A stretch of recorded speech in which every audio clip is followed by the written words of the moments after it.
Yo, America!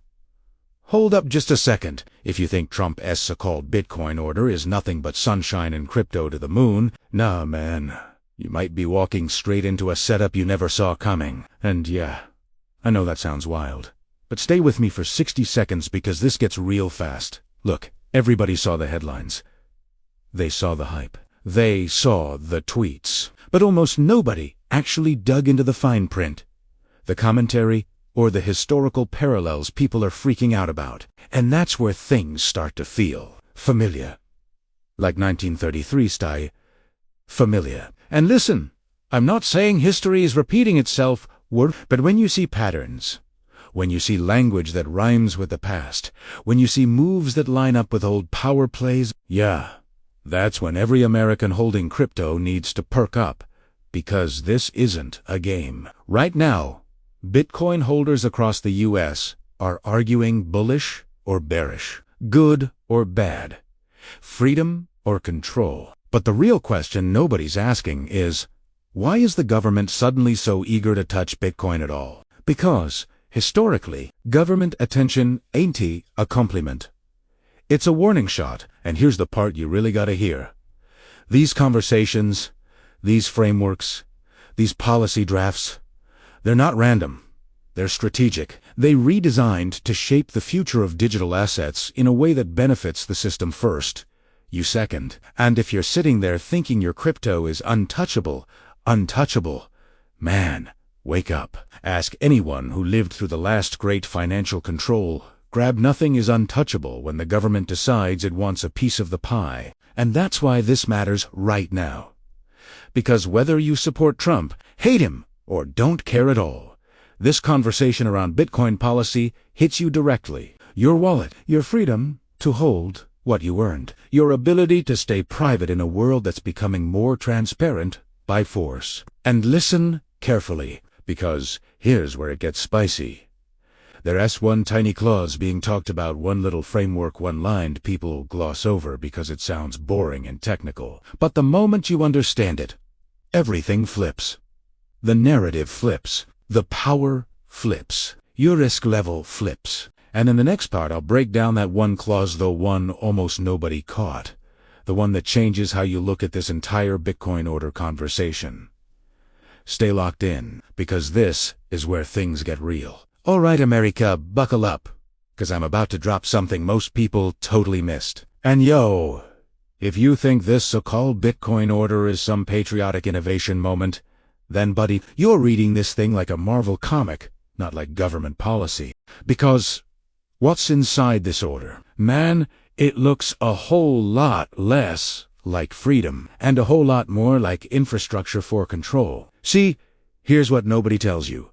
Buried inside the technical language, the disclaimers, the policy frameworks, there's wording that talks about government acquisition, government oversight, and government-managed digital asset infrastructure.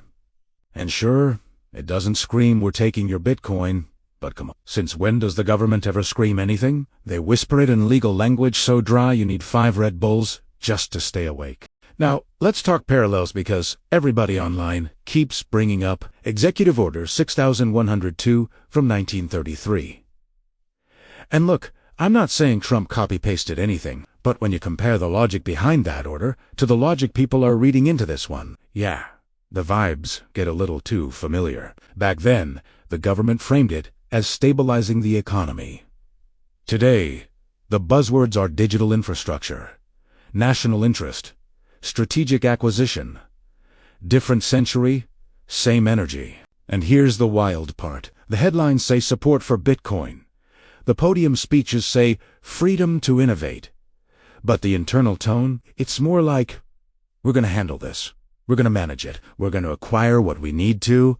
And that's a big difference from let the people own their financial future. But hey bro, yeah, totally bullish, right? Government acquisitions, government infrastructure. Sounds super decentralized until you actually read the damn thing. And that's the part the hype crew leaves out, because it kills the narrative. Here's where you really need to pay attention. Everyone is focused on the words that are written. But the real danger, The part that makes every crypto holder's spine tighten just a little? It's what isn't written. There's no line protecting private self-custody. There's no line guaranteeing citizens' rights to hold digital assets without oversight. There's no line limiting how acquisition could expand in the future. That silence is loud. Way too loud.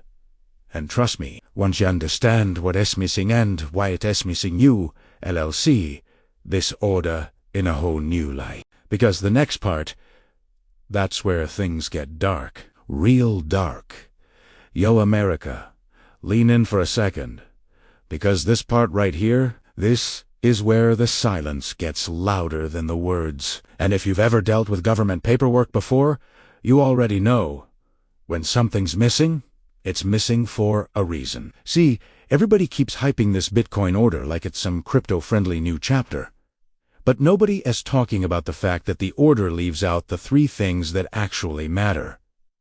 No limits, no caps, no timeline. Dude, since when does the US government leave itself less power? That is not bullish that. It's basically handing themselves a blank check with your digital assets sitting in the background, like a snack platter. And let's talk about the agencies involved, because this is where my eyebrows started doing backflips. Treasury, DOJ, Commerce? Bro, that's not a working group. That's the Avengers of asset control. Treasury has the money. DOJ has the muscle. Commerce has the infrastructure. Put those three in a room and tell me that's just innovation support. Nah, man. That's a power setup. That's structure. That's design. And I'm not saying they're planning anything specific, but historically, every major federal asset grab, every control pivot, every national security move, always starts with this exact blueprint. Broad language. Vague authority. Zero caps. No deadlines. Tons of wiggle room. And boom, years later, everybody acts shocked, like nobody could have seen it coming. But the craziest part, isn't. The authority they listed, the authority they didn't bother to restrict. There's no line saying, we won't expand this. No line saying, we won't touch private holdings. No line saying, acquisition must remain limited. That's silence? Yeah, that's not accidental. That is intentional breathing room. And here's the part where it gets spicy. Most people think the danger is in the details. Nah, man. The danger is the empty space between the details. That's where flexibility hides. That's where future policy grows. That's where loopholes live their best life. But let me hit you with the real kicker, the one thing. Almost nobody noticed. The timeline. Because yes, they left out limits. Yes, they left out caps. But they left in something else. Something way more important. There's a built-in timeline hidden inside the order's structure. A reporting window. A coordination period. A follow-up requirement. And once you connect those dots, once you see how it lines up with past federal playbooks, yeah, that's when the whole vibe of this order changes. And trust me, the moment you realize when this trap could actually snap shut, your stomach will drop. Because that timeline, it's already ticking. All right, America, listen up, because what I'm about to walk you through, isn't news. It's not in the headlines, and nobody in DC is going to come out and explain it to you. But when you line up the timing, the patterns, the behavior, you start seeing a timeline that feels way too intentional to ignore. And if you think any of this starts with sirens, breaking news, or some big dramatic law, nah, bro. Phase 1 is always silent. And I swear, it already kicked off. Picture this, Phase 1, 2025.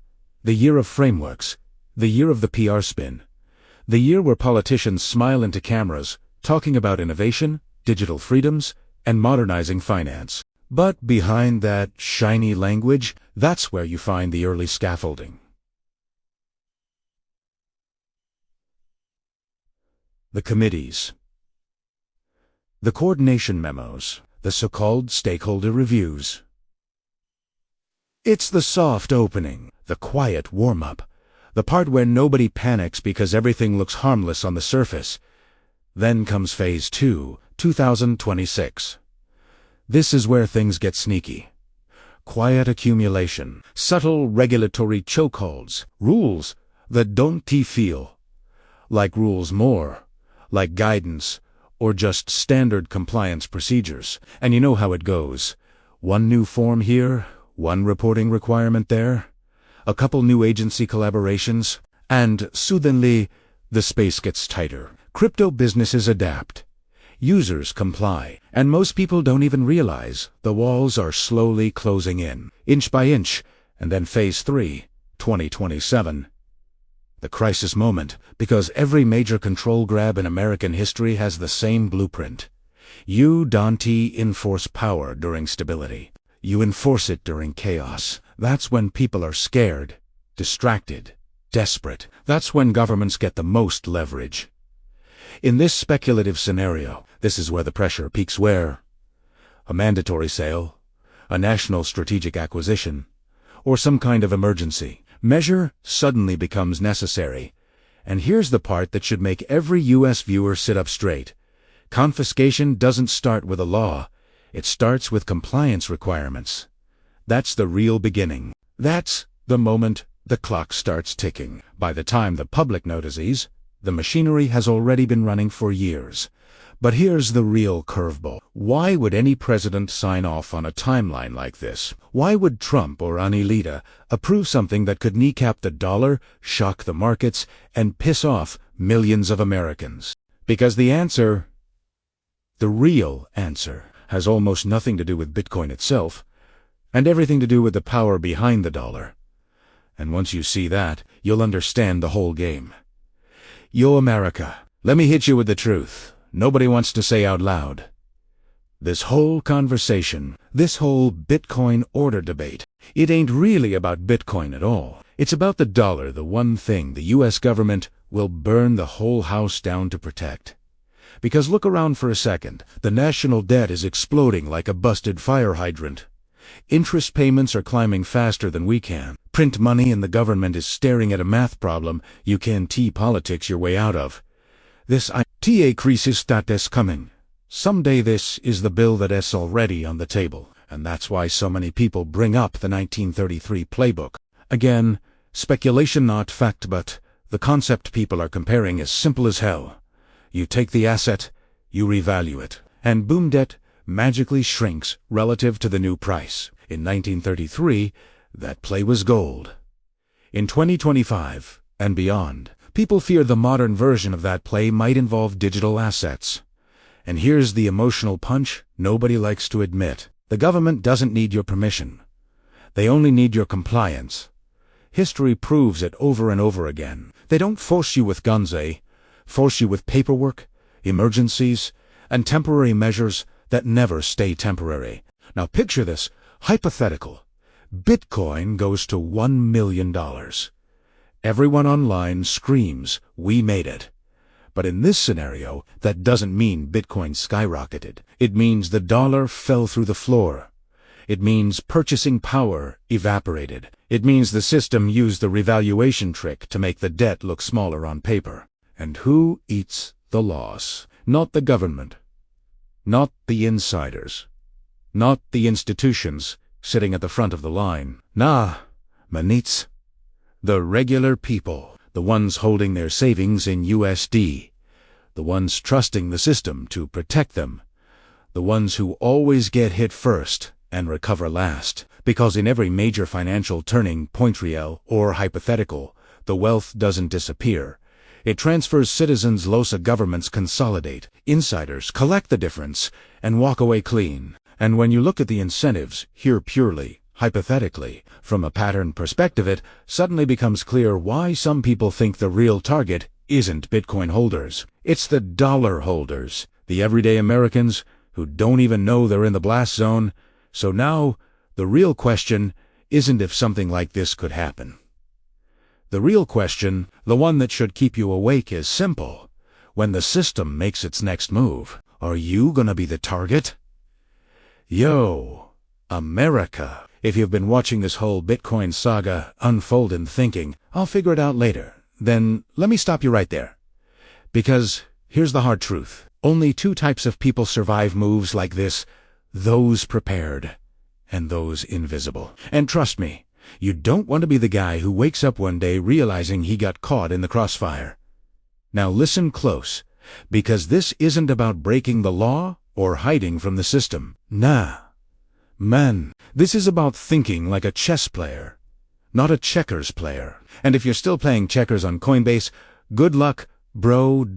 Real strategy. That's what separates the people who make it through turbulence from the ones left scrambling in panic. First, consider self-custody. The idea here is simple. You hold your digital assets where you control the keys, not some exchange that reports your every move. It's not magic. It's just smart positioning. This is the baseline if you want to be in the prepared camp. Next, jurisdictional diversification. And yeah, I know it sounds complex, but think about it like geography in a video game. Don't put all your bases in one spot. Different locations, different legal frameworks keep your options open. That's how you make yourself harder to pin down. Hard asset hedging is another key move. Bitcoin's volatile USD is unpredictable, so consider diversifying into other assets that historically retain value. It's not about panic, it's about balance. Protecting yourself isn't paranoia, it's foresight. Reducing reporting exposure is about understanding the visibility of your holdings. Each exchange, each centralized platform, creates a trail. Knowing how that trail works and where it might be seen lets you make smarter decisions without doing anything illegal. Knowledge is power, bro. Finally, understand the enforcement realities. History shows that governments rely heavily on compliance rather than full-on prosecution. That means the system works with psychology, deadlines, and paperwork pressure. Being aware of the landscape, timing, and what triggers attention gives you the upper hand. 1933 wiped out millions. A future scenario could hit tens of millions, but not if you understand the game early. Timing matters. Preparation matters. Awareness matters. You don't have to be rich. You don't have to be flashy. You just have to see the moves before they happen. And here is the bottom line for every American watching this right now.